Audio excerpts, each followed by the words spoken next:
अस्सलाम वालेकुम। कैसे हैं आप सब? मुझे उम्मीद है कि आप लोग बिल्कुल ठीक होंगे, बिल्कुल खैरियत से होंगे और खुश होंगे अपनी अपनी फैमिलीज़ के साथ। आज मैं बनाने जा रही हूँ एग फ्राइड राइस, लेकिन मतलब इसको जो है वो डिफरेंट नाम दिए जाते हैं। अगर आप एग डाल देते हैं तो वो एग फ्राइड राइस हो जाते हैं, अगर आप उसमें चिकन ऐड कर देते हैं वो चिकन एग फ्राइड राइस हो जाते हैं। तो कुछ लोग इसको ज़ाहिर है चाइनीज़ राइस भी कहते हैं। तो मैं जो बनाने जा रही हूँ वो विद चिकन है और एग भी साथ में है, तो इसलिए ये चिकन फ्राइड राइस है। और बहुत इजी है, बहुत जल्दी और क्विक बन जाते हैं। जब कुछ ना समझ आ रही हो कि आज क्या बनाना है तो जल्दी से बस ये बना लें आप। और चीज़ें मैंने यहाँ पे रखी हैं ये इसमें डालने के लिए। और मेरे पास जो है वो ग्रीन बीन्स जो हैं वो फ्रेश नहीं थी, इसलिए मैंने फ्रोज़न वाली ले ली। चिकन रखा है और बाकी स्पाइसेस जो है वो साथ साथ मैं ऐड करती जाऊंगी और आप लोगों को दिखाती जाऊंगी कि मैं किस तरीके से बनाती हूँ। तो चले चलते हैं फिर अपनी रेसिपी की तरफ और स्टार्ट करते हैं अपनी रेसिपी। वेजिटेबल्स को मैंने काट के रख लिया है और यहाँ पे मैंने डाला है हाफ अ कप से थोड़ा सा कम मैंने डाला है ऑयल का। और ऑयल हो चुका है गरम। अब मैं इसमें ये बोनलेस जो है मैंने छोटी छोटी काट के रखी हुई है पीसेस में, मैं वो डाल देती हूँ। और इसका कलर चेंज होने तक मैं इसको करूँगी फ्राई।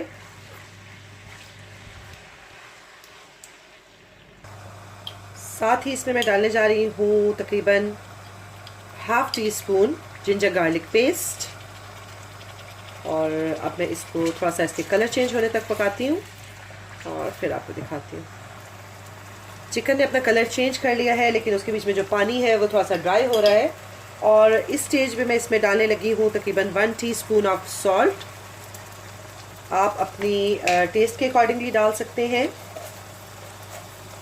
और हाफ टी स्पून मैं इसमें डालने लगी हूँ ये चाइनीज़ सॉल्ट है। अगर आप पास नहीं है चाइनीज़ सॉल्ट, क्योंकि कुछ जगहों पे नहीं मिलता है, अवेलेबल नहीं होता, तो आप इसमें डाल सकते हैं जो चिकन पाउडर है, आप वो डाल सकते हैं इसमें।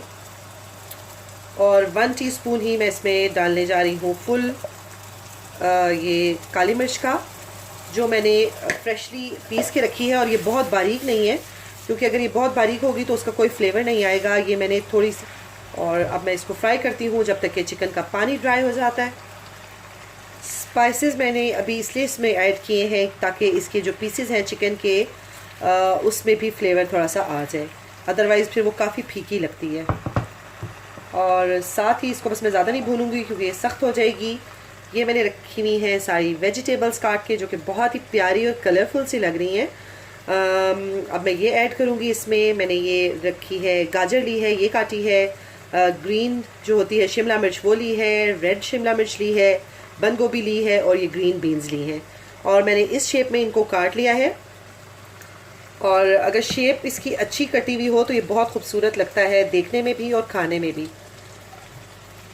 और आप पे डिपेंड करता है कि आप कौन सी शेप रखना चाहते हैं, जूलियन कटिंग करनी चाहते हैं या इस तरीके से। मैं इस तरीके से प्रेफर करती हूँ, मुझे अच्छा लगता है, क्योंकि जब ये कुक हो जाती हैं तो ये बहुत प्यारी लगती हैं कलरफुल सी चावलों में। और यहाँ पे मैं अब इसमें डालने जा रही हूँ सोया सॉस। वो भी मैं डालूँगी तकरीबन 1 टीस्पून।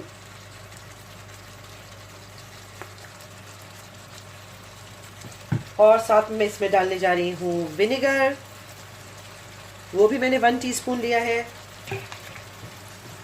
और अब तब तक मैं इसको कुक करूँगी जब तक कि ये इसमें से जो पानी निकलेगा वेजिटेबल्स का वो ड्राई हो जाए। मुझे बहुत ज़्यादा वेजिटेबल्स को कुक नहीं करना है, इनको मुझे थोड़ा क्रंची रखना है। अगर ज़्यादा कुक करते हैं तो वो इतना उसका टेस्ट नहीं आता। तो चले फिर मिलते हैं जब तक कि ये थोड़ी सी हल्की सी सॉफ्ट हो जाए और इनका पानी ड्राई हो जाए। वेजिटेबल्स को मैंने विदाउट लिड बनाया है, तकरीबन पकाया है 5 से 6 मिनट, और ये थोड़ी सी सॉफ्ट हो गई हैं। बहुत ज़्यादा ये कुक नहीं हुई, लेकिन ये सॉफ्ट हो चुकी हैं। और जितनी मुझे चाहिए थी ये परफेक्ट हो चुकी हैं उतनी, इससे ज़्यादा मैं कुक नहीं करूँगी।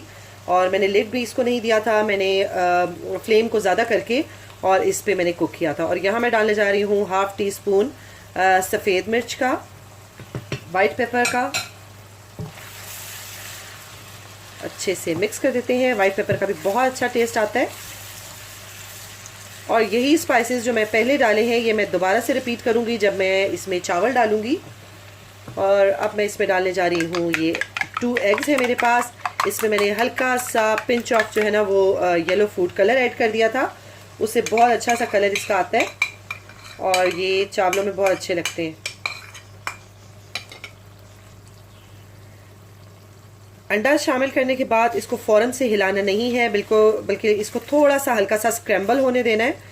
अगर एकदम से इसको मिक्स कर दिया तो वो बिल्कुल वेजिटेबल के साथ ही चिपक जाएगा और मतलब अलग से वो नज़र नहीं आएगा। इसलिए इसको हल्का सा स्क्रैम्बल होने देना है, हल्का सा कुक होने देना है और फिर इसको मिक्स करना है इस तरीके से, ताकि अंडा ज़्यादा टूटे ना।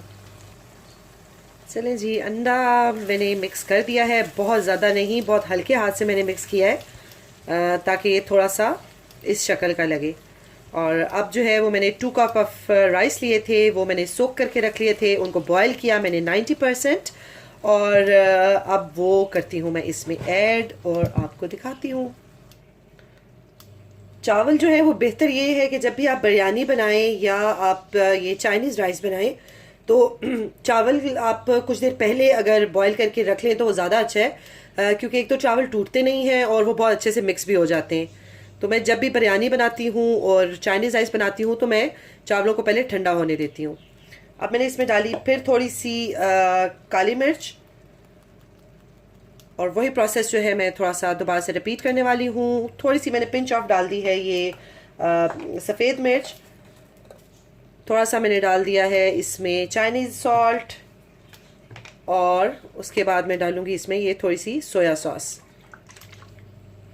और अब मैं इनको करती हूँ अच्छे से मिक्स, बहुत हल्के हाथ से। फ्लेम इस टाइम मैंने बिल्कुल लो किया हुआ है और मैं इन सब चीज़ों को बहुत हल्के हाथ से मिक्स करूँगी ताकि चावल टूटे ना, क्योंकि ये 90% कुक हैं, टूटेंगे नहीं, लेकिन फिर भी इसको हल्के हाथ से जैसे हम बिरयानी मिक्स करते हैं इस तरीके से मैं इसको करती हूँ मिक्स। अभी कुछ चावल मेरे पास पड़े हुए हैं, वो मैंने ऐड नहीं किए ताकि इजीली मैं पहले इन चावलों को मिक्स कर दूँ सब चीज़ों के साथ और फिर मैं बाकी ऐड करूँ चावल इसमें। और सॉल्ट और पेपर अगर आप इस स्टेज पे भी इसमें आप को लगे कि कम है तो आप और ऐड कर सकते हैं। चलें जी, मिक्सिंग हो चुकी है और बाकी के जो रिमेनिंग राइस थे मैंने वो भी इसमें ऐड कर दिए। और मैंने चेक किया तो मुझे सॉल्ट थोड़ा सा कम लगा, मैंने सॉल्ट ऐड कर दिया है और ये बहुत ही अच्छे से मिक्स हो गए हैं। अब सब फ्लेवर्स जो हैं वो इसमें आ चुके हैं चावलों में और माशाल्लाह से इतने कलरफुल और इतने अच्छे अटेम्प्टिंग से लग रहे हैं और बहुत हेल्थी ऑप्शन है ये। और आप इसको मैं थोड़ी देर के लिए तकरीबन 5 मिनट के लिए कवर करके और मैं इसको रख देती हूँ दम पे। और अगर आपको लगे कि आपके जो चावल हैं वो बहुत ज़्यादा ड्राई लग रहे हैं, यानी कि उसमें ऑयल नहीं है, बहुत बहुत ड्राई लग रहे हैं वो, तो आप हल्का सा इसके ऊपर ऑयल आप डाल के, जैसे हम बिरयानी में समटाइम घी या ऑयल डाल के रखते हैं, हल्का सा आप ऑयल डाल के और इसको फिर आप दम दे दें तो वो परफेक्ट हो जाएंगे आपके। तो चलें फिर मैं इसको रखती हूँ 5 से 6 मिनट के लिए दम पे और आपको फिर इसकी फ़ाइनल लुक दिखाती हूँ। चलें जी, 5 से 6 मिनट हो गए हैं, मैंने इनको रखा हुआ था दम पे। और ये जो बाकी के चावल हैं जो 10% रह गए थे वो भी अच्छे से कुक हो गए हैं। और अब मैं करती हूँ फ्लेम बंद और इनको करती हूँ डिश आउट। और आप देखें कि माशाल्लाह ये कितने अच्छे लग रहे हैं, कितने कलरफुल से लग रहे हैं और खाने में भी ये इतने ही टेस्टी होते हैं, बिल्कुल जैसे आप बड़े बड़े रेस्टोरेंट्स वगैरह में खाते हैं, ये बिल्कुल वैसे टेस्ट के होते हैं। तो चलें फिर करते हैं डिश आउट और आपको दिखाती हूँ।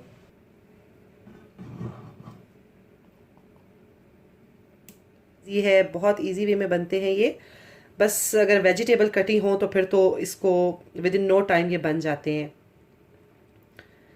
और अगर इवन कि आपके पास अगर कोई चावल बचे हुए हैं एक दिन पहले के, तो आप मतलब उसको उसमें भी ये सारी चीज़ें वेजिटेबल वगैरह मिक्स कर सकते हैं और इन्जॉय कर सकते हैं।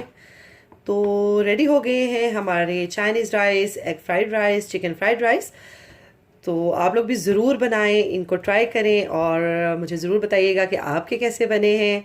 और लेती हूँ इसके साथ ही इजाज़त, अपना बहुत ज़्यादा ख्याल रखिएगा और दुआओं में मुझे याद रखिएगा। मिलती हूँ एक नई रेसिपी के साथ, अपना बहुत ख्याल रखिएगा। अल्लाह हाफिज़।